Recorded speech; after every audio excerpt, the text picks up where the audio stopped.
Johannes, is it true that Israel is an apartheid state?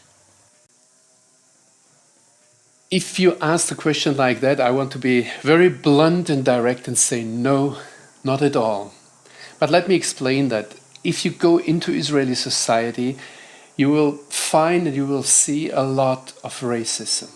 It depends on which level and where you look, whether you look in the Jewish society, let's say the relationship between Ashkenazi Jews, that means Jews that come from Eastern Europe, and Sephardic Jews, or if you see we had now a lot of new immigrants from Ethiopia, and there are prejudices, there are problems within society.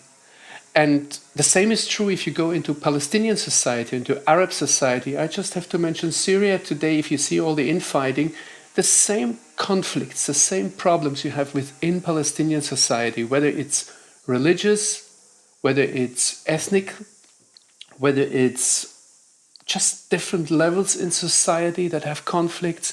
So yes, there is racism. And for sure, there is all kinds of prejudices, all kinds of problems between Jews and Arabs, between Muslims and Jews and Israelis and whatever you have there. The question is not whether there is racism. The question is how we deal with racism and whether we confront it. We have it in every society. And if you ask whether it's an apartheid society or apartheid state, I have to say clear no, because legislation does not support that.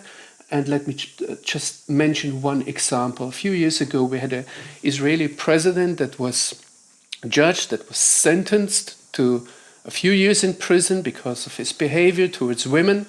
And the judge who sentenced him was an Arab, was an Israeli who is today one of the highest judges in Israeli society, and got into the position that an Arab Israeli, you might call him Palestinian Israeli or whatever, an Arab Israeli got in the position to get, in this case, Moshe Katsav, that's the name of the former Israeli president, into prison. You would never had that, if I'm properly informed, in South Africa, where the name apartheid comes from.